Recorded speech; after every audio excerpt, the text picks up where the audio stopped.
And welcome back to Focal Point AFR Talk. Brian Fisher is my name. The program is Focal Point. The network is the American Family Radio Talk Network.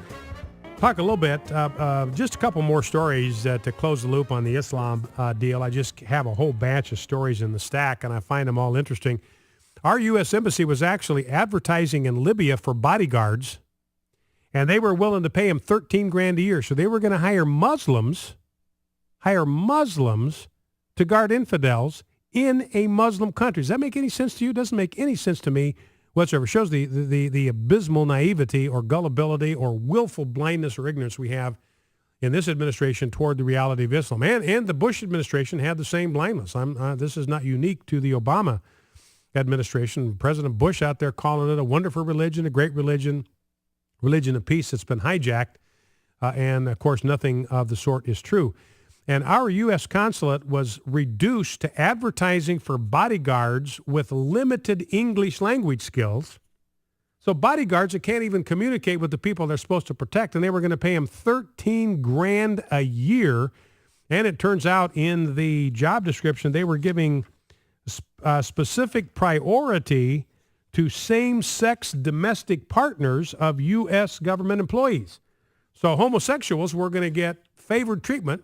You wanted to be a $13,000 a year bodyguard, and you were a homosexual partner of a U.S. employee, you get to go to the head of the line. And then here's a Tunisian magazine, believe it or not, a children's magazine, actually published a detailed step-by-step set of instructions for how kids can make a Molotov cocktail. That's in Tunisia. Now, turning our attention to the campaign, here's clip number. Well, let's talk about this Big Bird thing just for 1 second. Let's do clip 3 first, Rob. Kirsten Powers. Now, Kirsten Powers. Remember, Governor Romney came out and said, "Look, I'm going to defund PBS. There's no need for taxpayers to fund PBS, to fund Sesame Street. They make $50 million a year selling toys and replicas of Big Bird and Elmo and Oscar the Grouch and all that. Last thing they need is $450 million a year of taxpayer money. They're going to be just fine. It's only about 12% of their overall budget anyway. They will be fine. They will survive, and there's just no reason to borrow money from China," Governor Romney said, "to keep Big Bird in birdseed." And here's Kirsten. And so the Obama administration comes out then with a piece attacking Romney for attacking Big Bird. You know, and part of it, realize how Obama has lowered his sights here. Remember 2008, this was the guy that was going to heal the planet. Now his mission is to save Big Bird. So he's gone from healing the planet and lowering the oceans. Now his objective is to save Big Bird. That's how far he has lowered his sights. And Kirsten Powers, who is a Democrat strategist, she says, and she is growing increasingly disenchanted with her own party, and she says, look, this Big Bird ad reveals something terrible about the Obama campaign. Let's listen. It's a truly terrible ad. I mean, when you watch it, it's sort of shocking that they're doing this, and it suggests a campaign that's completely out of touch with what's going on right now. Not just because it's trivial and there are serious things going on, but also because it's just this out of nowhere messaging. What does Wall Street have to do with anything? That's not what anybody's talking about. And suddenly now they're trying to suggest that Mitt Romney is somehow like Bernie Madoff. I mean, I have a very low bar in terms of my expectations of politicians, but this is even a little low by the normal bar to tar him as being like these criminals. I mean, not even to go to the other side, the Occupy Wall Street side, they charge that the president never put anybody on Wall Street behind bars. And what has he ever done? Exactly. And that's an ad that... yeah, the Bush administration prosecuted the first two. So what has Obama ever done to be tough on Wall Street anyway? So it raises all of these questions. So Kirsten Powers said it's just shocking. It shows her out of touch. In fact, he says, the ad opens with these criminals, Ken Lay and Bernie Madoff, and Kirsten Powers points out it was the Bush administration that prosecuted those guys for Wall Street skullduggery. Barack Obama talks about these fat cats and all that, but he's never put one of them behind bars. Now, here is Matt Lauer talking to Robert Gibbs, clip number 2. And Matt Lauer, he wants to be thought of as a serious journalist, and he realizes just what a just how amateurish this whole Big Bird thing is. Let's listen. But Robert, I'm glad you say that it's about real issues, because I have to be honest with you. I personally was a bit surprised that the campaign released this Big Bird ad yesterday. I mean, is that the kind of political ad that a campaign releases when it feels that it has ideas and solutions on its side? Or is that the kind of political ad a campaign releases when it simply wants to get attention? Well, look, Matt, I think the ad and the president have an important point on this. You know, Mitt Romney took to the debate and said, I'm going to get tough by ending Downton Abbey and going to war with Sesame Street, when he's going to let Wall Street off the hook and not hold them accountable as we go forward in financial reform. And look, we can't have a president that does that. That's certainly part of a very real issue. And I think it's one more piece, Matt, of something that Mitt Romney said in the debate that he'd like to change, or that is a position that he's going to walk away from. And I find it hard to believe I'm asking this question here this morning, but will the campaign take Big Bird out of its ads? I don't know of any plans to change that ad. And they're not going to do it. Obama out there saying, no, we're keeping Big Bird as a spokesman for the campaign. And you can see Matt Lauer wants to be taken seriously. I cannot believe, as a self-proclaimed serious journalist, that are in the middle of a presidential campaign, we're less than a month out, and I'm talking about Big Bird with a representative of one of the president's candidates' campaigns. Now let's grab clip number one. Things are rapidly changing on the ground in a way that's not good for Obama with the polls. And here is David Paleologos. He's director of the Suffolk University Research Center. They're a respected polling center. And they say, look, we have decided that we're not even going to do polling in certain states because we think the race has already been decided in those states. Let's listen. In places like North Carolina, Virginia, and Florida, we've already painted those red. We're not polling any of those states again. We're focusing on the remaining states. That's David Paleologos. He's director of the Suffolk University Research Center, and he says, look, Virginia is gone. Florida is gone. They're gone to Romney. We're painting them red. Obama's out of the picture. He's out of the loop in Virginia and Florida. And remember, there are three states that all the pundits say are the key. They're going to decide who the next president is. It's Ohio, it is Virginia, and it is Florida.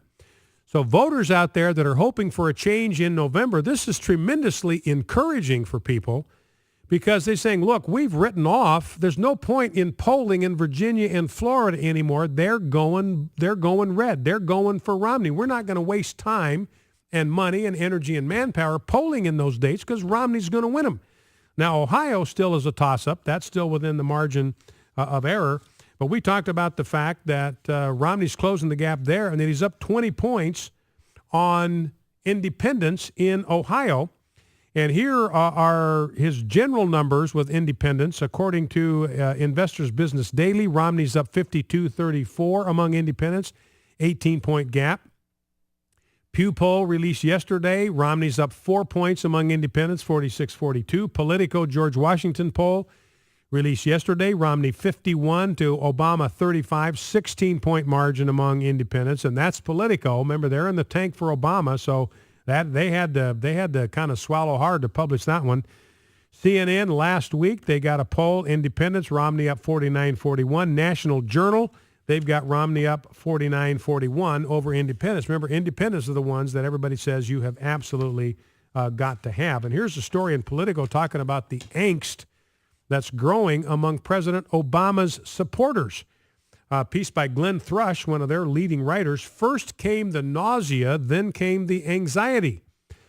After months of watching Mitt Romney twist in the media glare, a growing number of President Barack Obama's supporters, though confined for now to a noisy minority of liberals, are peering into the Obama might actually lose abyss for the first time after last week's disastrous first debate. Some progressives seem to be going into primal panic mode. You know, and it was interesting, there was a piece in the London Telegraph where Barack Obama came out of that first debate and he actually thought he'd won. When he walked off the stage, he thought he'd won. Toby Harnden in the London Daily Mail, make that the London Daily Mail, he says this: And a lot of times you got to go to the British press to get the straight scoop on the presidential campaign. When President Barack Obama stepped off the stage in Denver last week, the 60 to 70 million Americans watching the debate against Mitt Romney already knew it had been a disaster for him. What nobody knew until now was that Obama believed he had actually won. And it talks about the fact that his inner circle was dismayed at the disaster and that they believed that the central problem was that the president was so disdainful that he didn't think he needed to prepare. Even David Axelrod, according to Toby Harnden, was stunned that the president left the stage feeling like he had won. And again, this is like the emperor in the new clothes. Everybody knows he's not wearing any clothes, but nobody's got the honesty to admit it till some kid pipes up and say, hey, he ain't wearing no clothes. And then all of a sudden the bubble bursts and everybody sees the naked truth for what it is. And, the fact that President Obama could walk off that stage and think that he'd won that debate when he had lost it so abysmally and so badly, there's kind of a lesson in there. I mean, 70 million people knew that he'd lost it. Every liberal pundit knew that. There wasn't anybody after that debate in the post-debate analysis saying he did great, he won the debate, boy, he handed Romney's hat to him. They were all saying, look, this is an unmitigated disaster. So what does that tell you? It tells you that President Obama is completely out of touch with himself, and that's what you get with narcissism. I mean, somebody who is completely absorbed with himself just does not see the reality about himself. He doesn't see the truth about himself. And so they are placing a lot of hope in the vice presidential debate on Thursday night. I think that's problematic. Obama's out there now, by the way, saying that I was just too polite. That was the problem. He says now you're going to see, to Huffington Post, he says you're going to see a little more activity at the next one, meaning Barack Obama is going to be mean because he's got no argument. He's got nothing he can run on, nothing he can defend. And the Democrats are out there busily trying to cover up the fact that the vice presidential debate moderator tomorrow night, Martha Raddatz, Barack Obama was a guest at her 1991 wedding. So, the suspicion is, you're supposed to avoid even the appearance of favoritism. Can't do it. She and her former husband were Harvard Law School classmates on the Harvard Law Review together, so her objectivity clearly in question. And Joe Biden hasn't sat for an on-camera interview in 5 months. Meanwhile, Paul Ryan's done 197. Who's in the best shape going into that debate? Everybody would say Ryan. Back in 2.